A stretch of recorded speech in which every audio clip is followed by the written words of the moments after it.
Alright, it's time for the third episode of this series.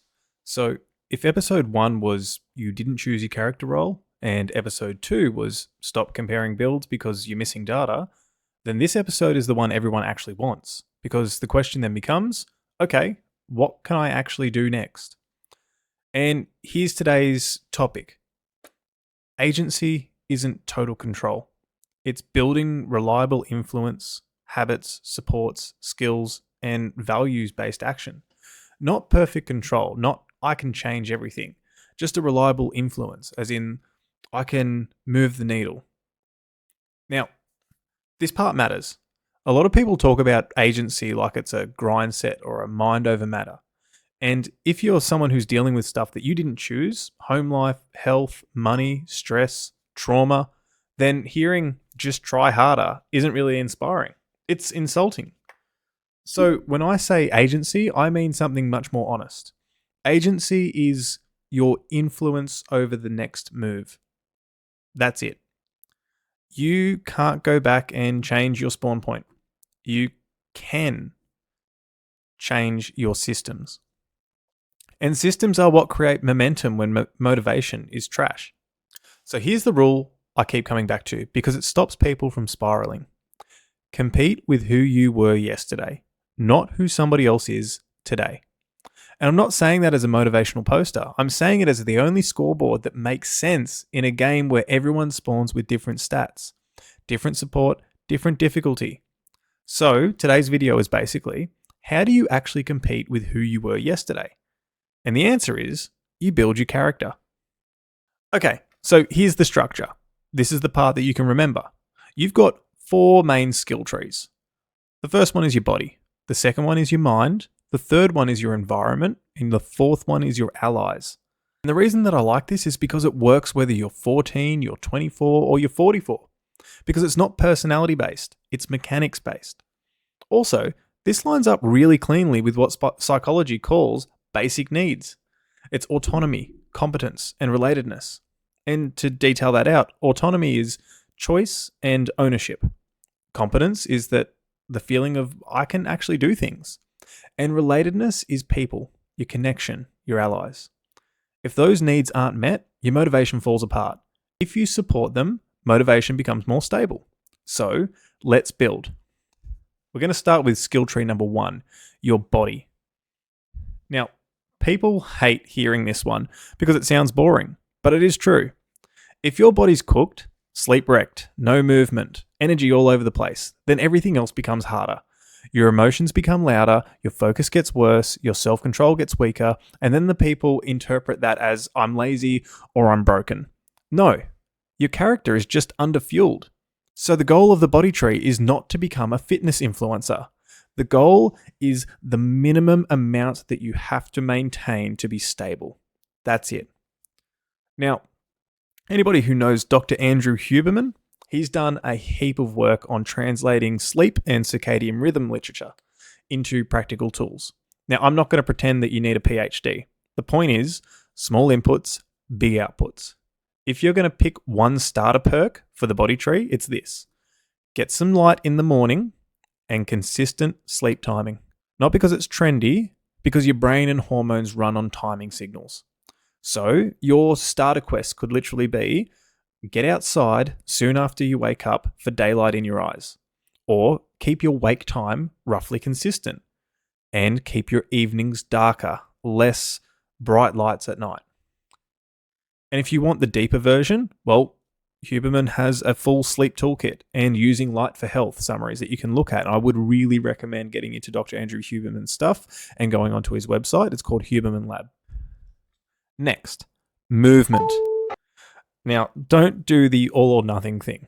The build crafting version is what's the smallest rep I can do daily? Because the daily rep is what trains your identity.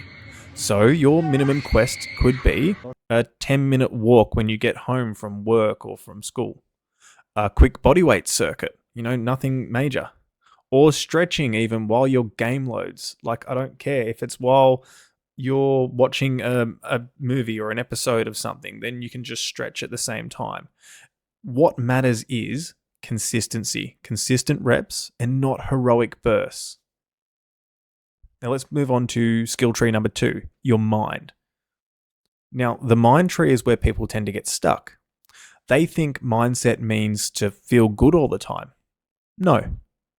Mind tree is about being able to function even when your thoughts and feelings are annoying. There's a concept from ACT, acceptance and commitment therapy. It's called psychological flexibility.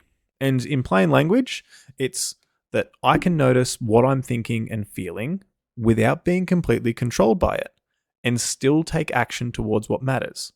So how this works is instead of waiting until you feel confident, what you do is you act while you're still feeling uncertain. And instead of needing motivation, you use systems. So here's a little micro tool for you, and it's a mind tree perk. When a thought shows up like I'm behind, or I'm not enough, or I always mess it up, or they're better than me, you do this instead. You name it, you don't become it. So that thought comes through and you go, okay, I'm having the thought that I'm behind, or even just, cool, well, that's a thought. It just creates a little space, and in that space you can choose the next action. That's psychological flexibility in a life-friendly form. Now, here's the big psychological stat for this episode. It's what this episode is built around, and it's called self-efficacy. And what self-efficacy means is basically, do I believe that I can do the thing? And it sounds obvious, but it actually predicts everything. It predicts whether you even start, how much effort you use, and whether you persist when it gets hard. Now, there's a really cool saying out there is that whether you believe that you can do something or that you can't do something, you're probably right. And that's so true, because if you believe that you can't do something, well, you're not going to put any effort into it. You probably won't even start it. You won't even try it. But if you believe that you could do something, well, chances are you're going to consistently try that thing until you get it done because you think you can do it. That's how our brains work. So the game becomes, how do I raise my self-efficacy? And the answer is mastery experiences. Sounds a bit fancy, but the small wins that prove to your brain that I can actually do reps of this thing. It's not speeches, not hype, just reps. So what reps are just repeatable instances. So your mind tree perk is, make your goals small enough that you can get a daily mastery win. Something that you can do every single day consistently to build in your brain the idea that, hang on a second, I can do these things. It needs to be big enough that it's somewhat challenging, but small enough that you get that feeling of achievement. All right, skill tree number 3, your environment. Now, this is the tree that changes everything, because most people think that habits are about willpower. But habit research is very clear. Habits become automatic when they're tied to stable context cues, like your time, the place, the sequence, and your environment. So you don't rise to the level of your motivation. You actually fall to the level of what your defaults are. If your environment is set up for distraction, then the distraction build wins. If your environment is set up for whatever your quest is, well, then the quest wins. So the simplest way to say it is, change your cue and then change the behavior. For example, if your phone is on your bedside table, that's a cue. If your PS5 or your computer is already booted up and ready to go, that's a cue. If you've got snacks that are visible on the bench at home, well, that's a cue. And what build crafting means is to add friction to bad habits. Make those things which are making your life more difficult, make those things more inconvenient to do. And then remove friction from good habits. I work with students who have vaping issues and other types of drug and alcohol issues. And one thing which we find to be the most effective is to make doing the thing more inconvenient, to make it just slightly annoying.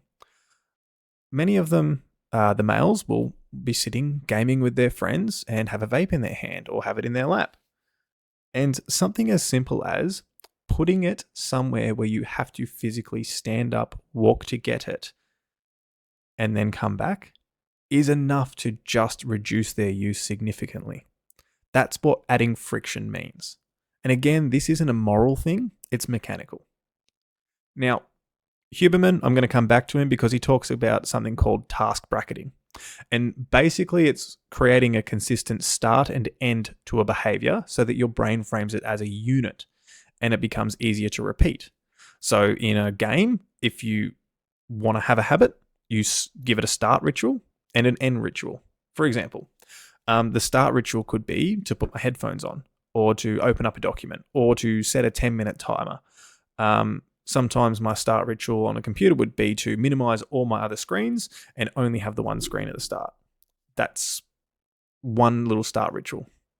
Then you need an end ritual, which could be just to tick something off a list, or to close your laptop, or to go and put a book back. And your brain loves it. It's like a quest log.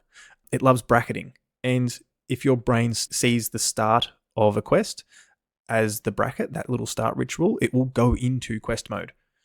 And the end ritual will then close that quest mode, and you'll get a little dopamine rise from that. It's that feeling of success. All right, let's move into the fourth skill tree, the final skill tree. Allies, your supports, your mentors, and relatedness. People try to solo queue life, but humans don't really work like that. Support, belonging, being seen, this isn't soft. It's a basic need. If you want motivation to stick, you actually need relatedness. You need a person who checks in, a teacher, a mate, one adult, one group, one coach. An ally can do something that you can't do alone. They can hold the line when your mood collapses. So your allies tree isn't be popular. It's find a safe person, find someone who's an accountability loop, and find one place where you can reset. And it doesn't matter who you are watching this. Allies can be a well-being person, a trusted teacher or a coach, a family member, a counselor, someone who is stable.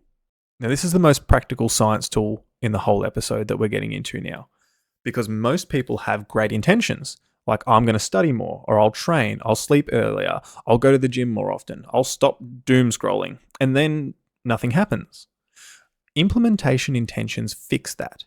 So instead of saying, I will do this thing, you write, if situation X happens, then I will do Y. Because what you've done now is attach the action to a cue.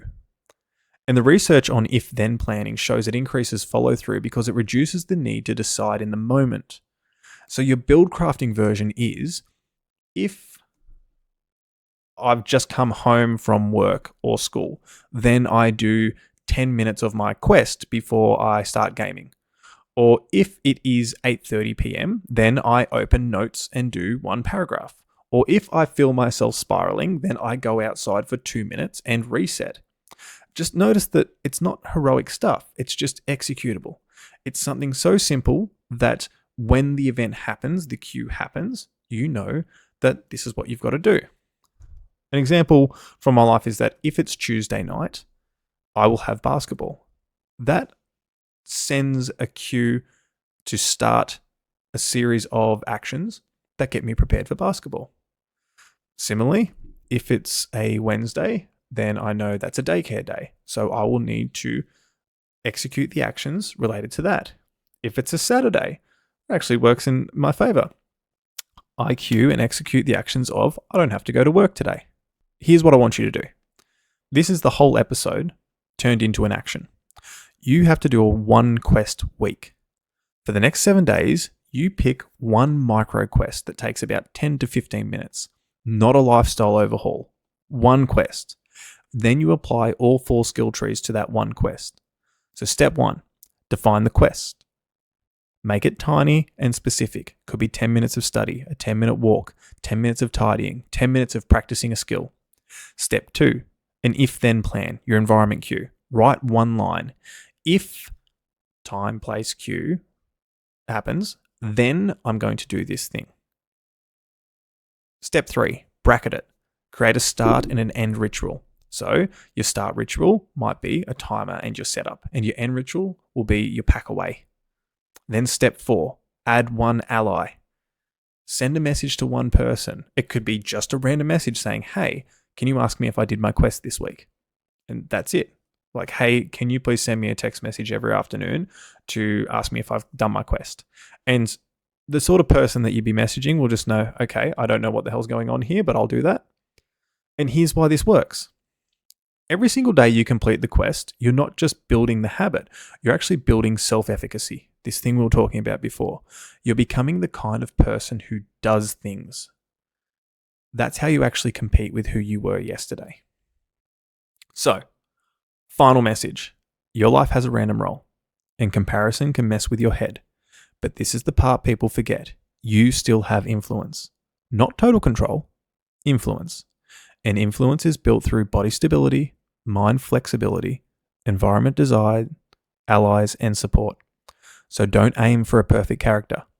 Aim for a character that's improving, one daily quest at a time. So, drop a comment. What's your one quest for the next 7 days? And what's your if-then plan? All right, that's the episode. Thanks very much for joining me. And please like and subscribe. I'm going to be that guy. Help out the algorithm. And I look forward to your ideas on where we should go next.